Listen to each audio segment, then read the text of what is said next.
La innovación es lo que nos permite evolucionar como personas, organizaciones y sociedades. Somos más innovadores de lo que pensamos. Vanessa Carrera nos ayuda a ir más allá compartiendo historias que inspiran al cambio y al desarrollo. Bienvenido al podcast Innovación y Personas.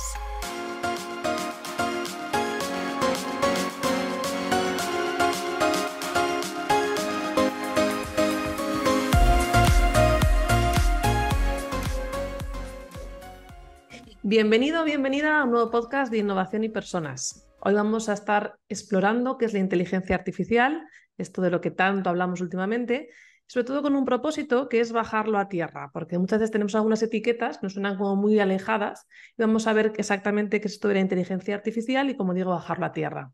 Además, también vamos a estar cuestionándonos y explorando qué impacto puede tener la inteligencia artificial, qué impacto está teniendo y qué impacto puede llegar a tener. Porque a veces cuando surgen estas innovaciones tan disruptivas, tendemos muy rápidamente a posicionarnos como bueno, malo, me gusta, no me gusta. Y bueno, yo creo que podemos ir un poquito más allá e investigar, explorar, bueno o malo, en qué situaciones, cómo se puede usar. Y como me gusta decir a mí muchas veces, una herramienta no es buena ni mala, sino depende de cómo la usemos. Para todo esto, hoy tenemos aquí a Macarena Estevez, que es un placer tenerla aquí. Macarena es asesora y es conferenciante en temas de inteligencia artificial, metaverso y el futuro de trabajo. Macarena, bienvenida, lo primero de todo. ¿Cómo estás? Muy bien, muy feliz de estar aquí contigo, Vanessa. Un placer tenerte por aquí porque creo que sabes mucho, mucho de este tema, así que estoy muy feliz de tenerte por aquí también. Qué bien. Si te parece, vamos a empezar un poquito, pues hablando sobre ti. Entonces, me gustaría, he leído en tu web algo que me llamó mucho la atención, que en el 2016, no me equivoco en la fecha, te teñiste el pelo de azul porque querías mostrar como tu diferencia, ¿no? Así que me gustaría que primero de todo nos contaras quién es Macarena Estevez, quién eres. Bueno, primero te cuento que mucha gente piensa que lo de teñirme el pelo de azul lo hice un poco, pues eso, ¿no? O sea, porque quizás por llamar la atención o intentar ser diferente de alguna manera, pero fíjate que todo lo contrario. En realidad a mí me costaba mucho teñírmelo de azul, pero yo tengo una hija que es india, que su color de piel es distinto y lo hice un poco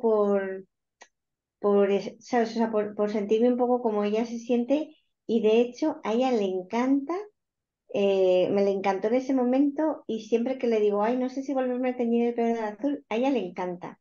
Entonces, la verdad que conseguí mi objetivo que fue un poco pues que mi hija también viera que no es la única diferente, porque es verdad que cuando yo, por ejemplo, entraba en los sitios con el pelo azul, que ya fue hace unos años, todo el mundo se giraba para mirarme, que son cosas que son duras, ¿eh? Cuando tú ves que toda la gente te mira porque es diferente, pues es un poco complicado. Es ese punto para aclarar. Y luego un poco por definirme a mí misma, yo creo que yo soy una persona, bueno, buena, optimista. Mi madre también era muy optimista.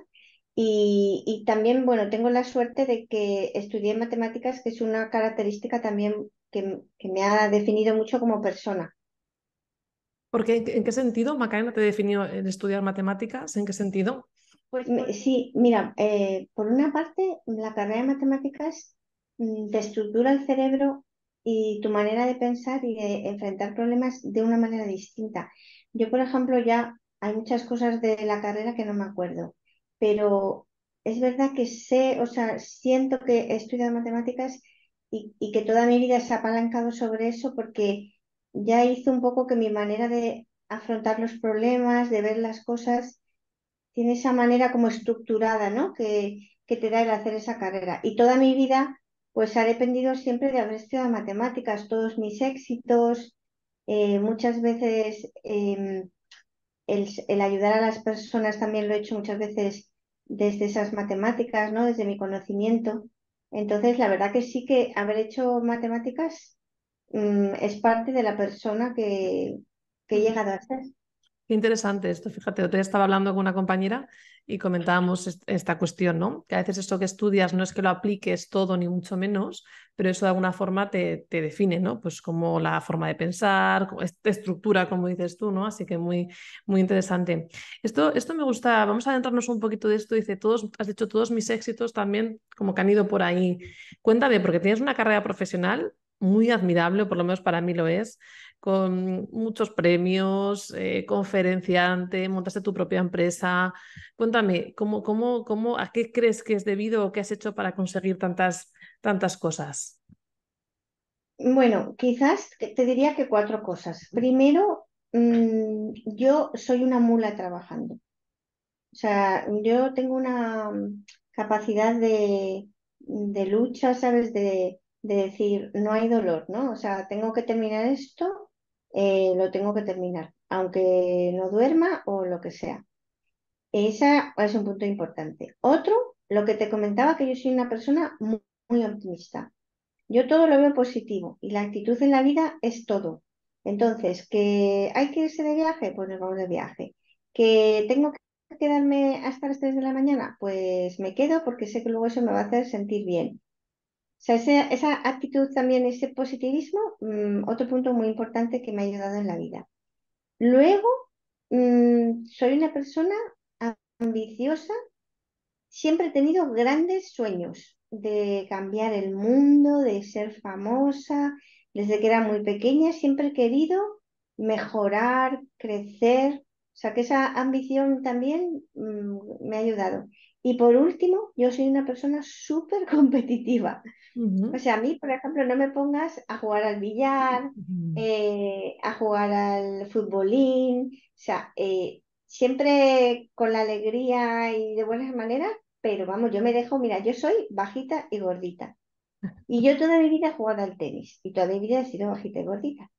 Pues, ¿sabes esto que te dejas la piel por llegar a la pelota? Pues esta soy yo, o sea, súper, súper competitiva. Entonces, trabajo duro, optimismo, ambición y competitividad. ujú. Trabajo duro y esfuerzo, ¿no? También leía entre tus palabras el esfuerzo, ¿no? La capacidad de esfuerzo. Ujú, muy bien. Sí, sí, Bueno, súper, súper, vamos. ahora que te conocemos un poquito más, solo un poquito más, ¿te parece que nos adentremos un poco en el mundo de la inteligencia artificial? Mm. Sí. Cuéntanos. A mí me gustaría que nos cuentes con palabras lo más sencilla posible, como para que lo entendiera mi hija pequeña casi, qué es la inteligencia artificial. Bueno, es muy difícil encontrar una definición única, pero mm, como muy sencillo, una máquina que hace algo como un humano. Por ejemplo, el GPS del coche es inteligencia artificial. Una calculadora también, en cierta medida, es inteligencia artificial, porque hace cosas que puede hacer un humano, pero las hace una máquina. Tiene más capacidades, por ejemplo, la inteligencia artificial puede aprender cosas nuevas. O tú le puedes decir hoy una tarea y que aprenda a hacerla, una máquina, y mañana le puedes enseñar otra tarea. Con Ujú, un matiz importante, que esa máquina que hace cosas parecidas a las que hacen los humanos, no tiene emociones ni conciencia como los humanos. Eso es lo que muchas veces la gente dice, pero la inteligencia artificial va a llegar a ser exactamente como un humano, va a sustituir a los humanos. Podrá hacer tareas que hacemos los humanos, pero nunca, desde mi punto de vista, una inteligencia artificial, una máquina, un robot, nunca va a ser exactamente igual como un humano, porque no va a sufrir, no va a llorar, no va a amar. ujú. O sea que ahí sería un poco la diferencia y me voy a adelantar algo que te quería preguntar un poquito más tarde, pero creo que va ahora muy conectado con esto. Cuando las personas no tienen ese miedo a veces a, y si me quita el puesto de trabajo la inteligencia artificial, las máquinas, hay una diferencia, ¿no? Entre lo que puede hacer inteligencia artificial y tú has marcado muy, muy, muy claramente esa conciencia y esas emociones, ¿no?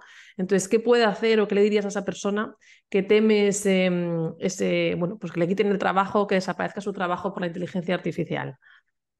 Bueno, por una parte, es verdad, o sea, el mundo está cambiando. Entonces, ahora mismo, claro, nos cuesta mucho pensar que si nosotros hacemos una cosa normalmente en el trabajo y ahora va a haber una hay inteligencia artificial, una máquina que va a poder hacer eso con nosotros, o sea, imagínate, por ejemplo, pues una persona que pueda estar en un call center que esté atendiendo llamadas que hace la gente, ¿no? Para preguntar cosas o para darse de baja de un servicio, cualquiera de estas cosas.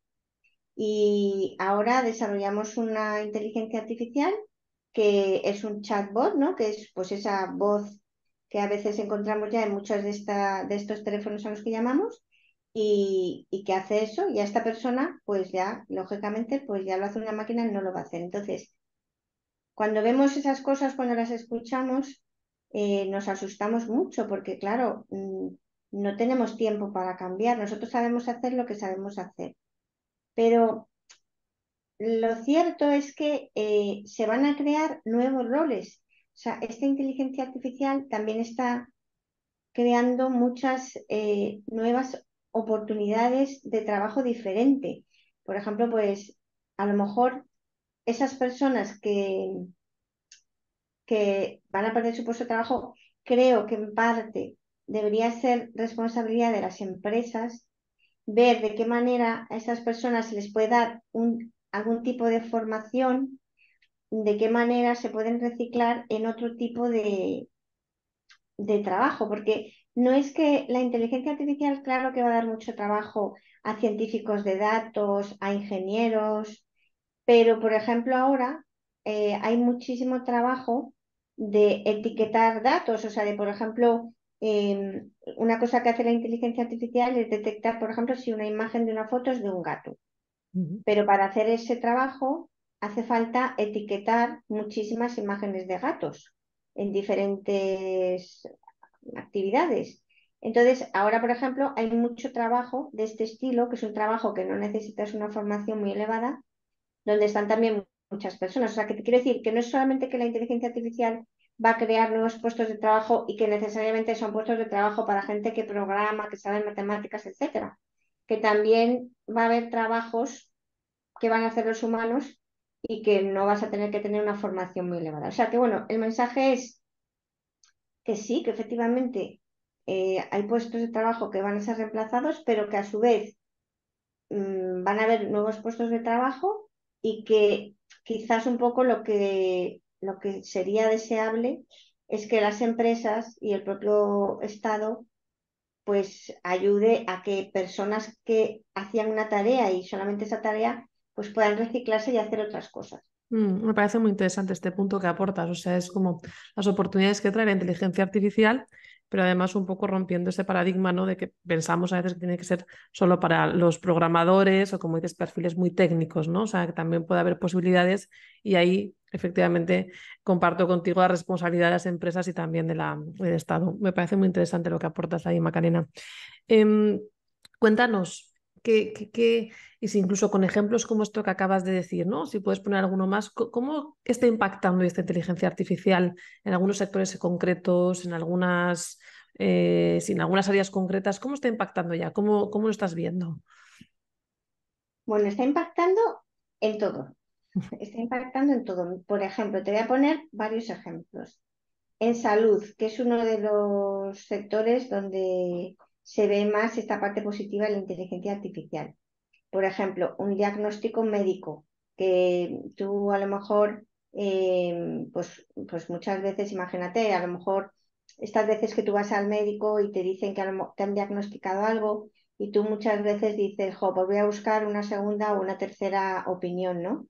Con la inteligencia artificial, muchísimos de los diagnósticos, ya la inteligencia artificial que está basada, que es capaz de analizar muchísimas resonancias, muchísimas radiografías, pues ya te puede dar un criterio que en realidad está basado en cientos de miles de criterios. Eso un médico no tiene esa capacidad, ¿no? Entonces, desde ese punto de vista de dar un diagnóstico médico, pues la inteligencia artificial va a ayudar un montón. También, por ejemplo, todo lo que tiene que ver con desarrollo de medicamentos, todo lo que se está haciendo ahora con el NDA, pues desde el punto de vista de farma, salud, muchísimos avances. Luego, por ejemplo, en finanzas, pues ha mejorado mucho también prevenir las estafas, cuando pues todas estas cosas que vemos a veces que a lo mejor te dicen, oye, ha pasado esto con tu tarjeta o has comprado una cosa que normalmente no compras, mira a ver bien que no te haya pasado nada, pues todo este tipo de cosas también fenomenal. Todo también lo que escuchamos, otra vía distinta de los vehículos autónomos, coches y camiones que utilizan la inteligencia artificial para hacer la conducción. También desde un GPS sencillo, como te decía antes, que tú puedas decir, oye, por esta calle veo por Google que va a haber mucho tráfico, dame 3 rutas alternativas, por ejemplo, inteligencia artificial. Cuando nos sentamos enfrente de la televisión, y nos ponemos a ver, por ejemplo, Netflix o Amazon y aparecen una serie de series que nos recomiendan, pues esa recomendación también está basada en inteligencia artificial. Todo lo que tiene que ver con los asistentes virtuales, que también comentábamos antes. Por ejemplo, en agricultura, eh, con los drones, por ejemplo, con inteligencia artificial, pues pueden ver los cultivos y pueden detectar si hay enfermedades o plagas.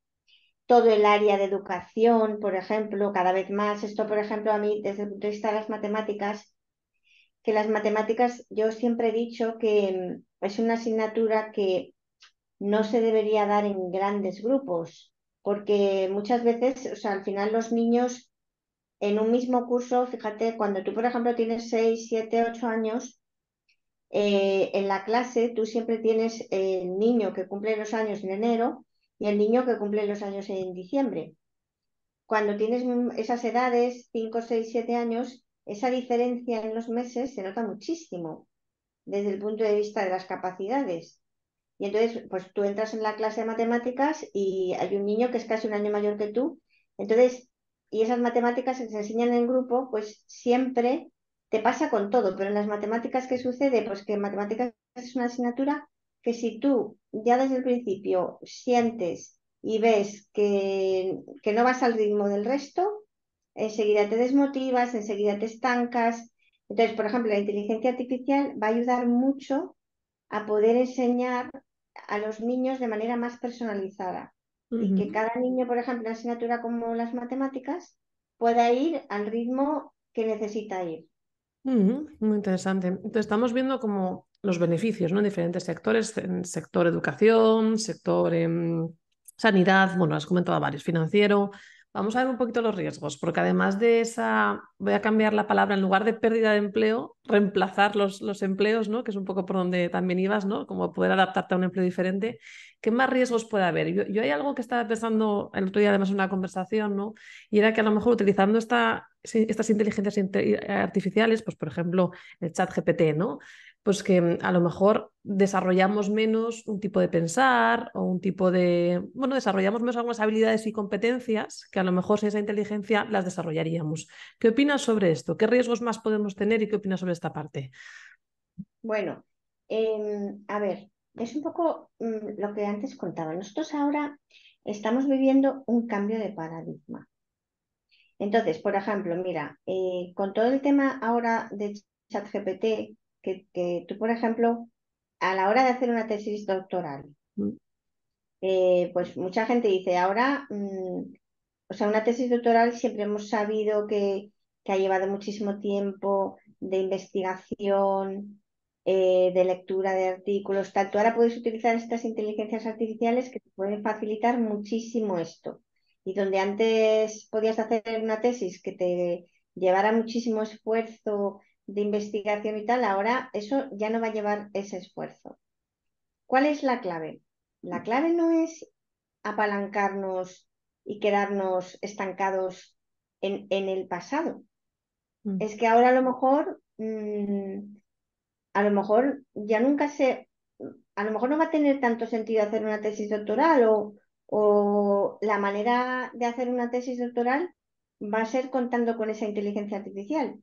Entonces, la clave es que entendamos que, que es un cambio de paradigma, o sea, que estamos en un momento en el que las cosas en el futuro nunca van a ser como fueron en el pasado.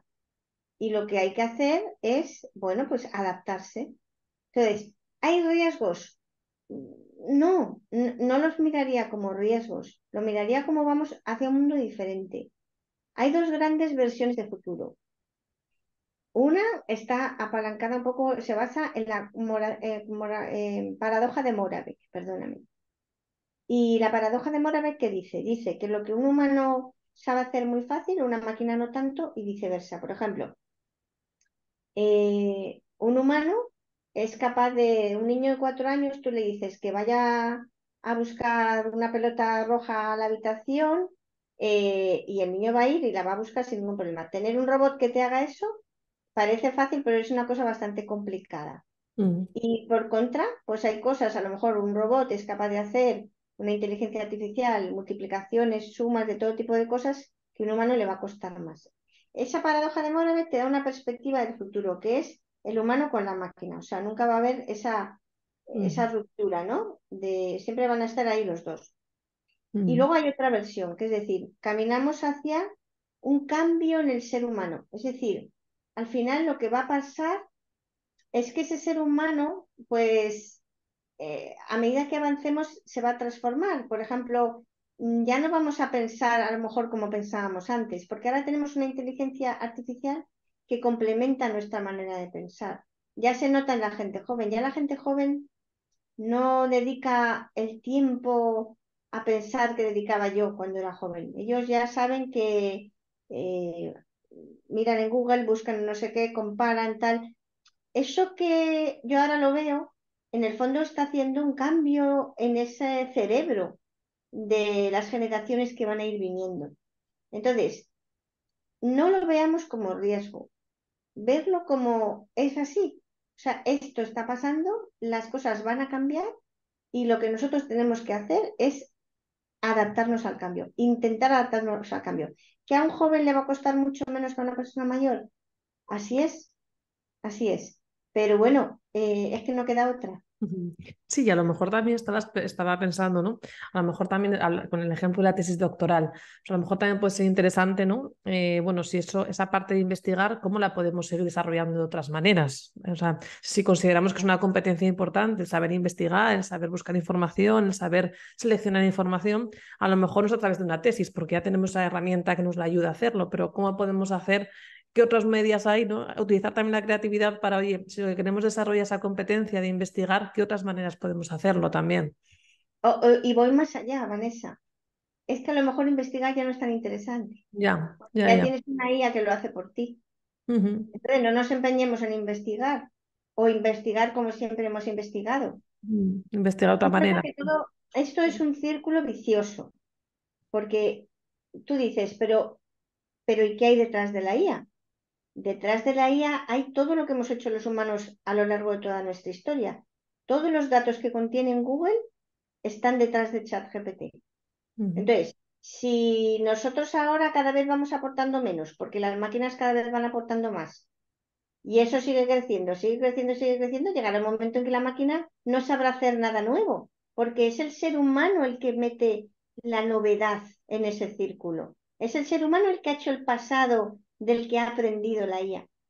Mm. Entonces, eso también es importante. Y todo esto yo creo que va a encontrar su punto de equilibrio. O sea, yo confío mucho en ese ser natural del ser humano que al final las cosas un poco que se van colocando. Ujú.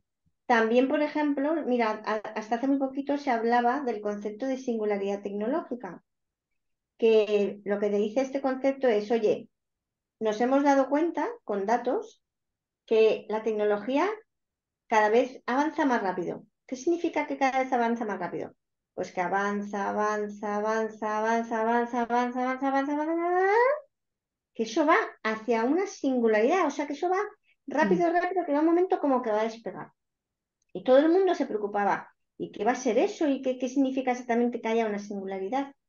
Ahora, por ejemplo, ya se empieza a decir que esa singularidad no va a tener lugar, porque no tenemos esa capacidad de seguir este ritmo, porque no tenemos suficientes datos, porque no tenemos suficiente energía, porque no tenemos suficiente dinero para que, por ejemplo, ChatGPT siga, ¿sabes? O sea, todo eso siga explotando, o sea, no hay capacidad.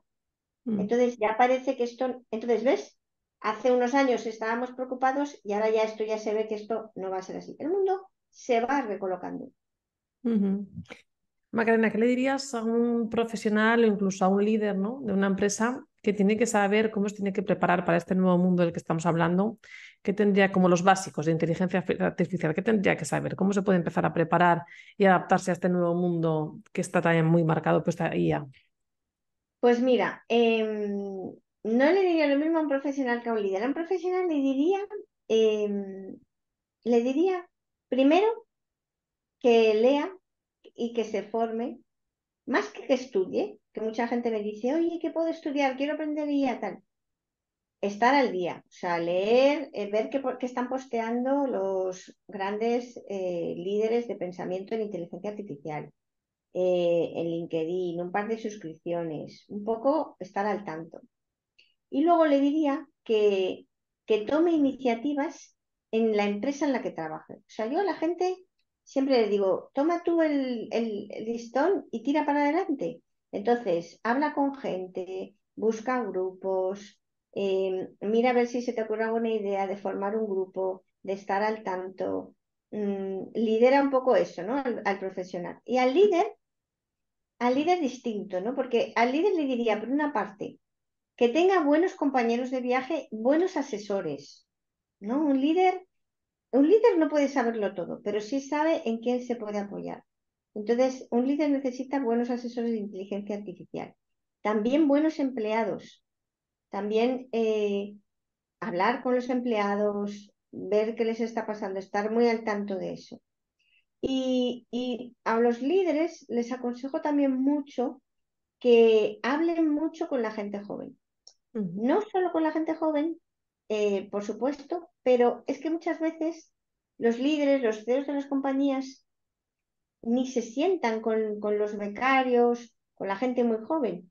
Y muchas veces esa gente, por ser joven, tiene maneras de pensar, relaciones con la inteligencia artificial que son muy interesantes. Entonces, esos serían los 3 consejos que les daría a los líderes. Muy útiles. Este último me parece especialmente útil, este que dices, ¿no? Porque al final la gente joven es lo que viene, ¿no? Así que me parece muy útil. Macarena, para ir terminando, en tu web también he leído un apartado de consejos que además también me gustó mucho y hablas de trabajar despacio, de pedir perdón y de perdonar. ¿Alguno más que añadirías a día de hoy? ¿Algún consejo más que añadirías en ese apartado? Sí, por ejemplo, reírte mucho creo que es una cosa muy sana. Hay gente que dice que muchas veces yo, por ejemplo, a mi hija que tiene 16 años, le digo, mira, si solamente haces el gesto con la boca de sonreír, no sé, pero ya es como que mágicamente ya algo pasa en tu interior. También, por ejemplo, recomendaría a las personas intentar ser empáticas, porque creo que muchas veces nos cuesta ponernos en el papel del otro y siempre escucho como críticas, ¿no? Entonces, muchas veces decir, siempre intentar como ponerte, ¿no? Esta persona piensa distinto que yo, pero ¿por qué piensa así, no? Y luego, ser generoso, que creo que es una cosa también muy buena, y desde luego ser positivo. O sea, es verdad que yo tengo amigos que me dicen, claro, es que tú tan fácil porque como tú eres positiva, pero es verdad que hay gente que no tiene esa característica, hay gente que dicen, es que yo siempre he sido una persona negativa, o sea que no es fácil, ¿no? Pero bueno, por lo menos intentar saber que eso es algo bueno, aunque cueste, y a las personas negativas les cueste, pero intentar hacer para todo esto hay ejercicios, hay métodos, ¿sabes? Pues creo que todas estas cosas son súper buenas. Sí, al final es como te has ido moldeando, ¿no? Durante el tiempo, pero empieza a moldearte de una manera diferente también, a partir de ahora, como dices, con ejercicios o con formas, ¿no? De pensar también diferentes. Muy bien, Macarena, me alegro mucho de haber compartido contigo esta conversación y has puesto aquí luz en algunos aspectos de la inteligencia artificial que me parecen muy interesantes. Muchísimas gracias por compartir este ratito con nosotros, con nosotras y nada, espero que lo hayas disfrutado tanto como yo y que nos veamos prontito. Vamos, lo disfruto un montón. Muchas gracias. Gracias por escuchar este podcast, gracias por estar ahí y si quieres saber más sobre innovación y personas, ve a vanessacarrera.com.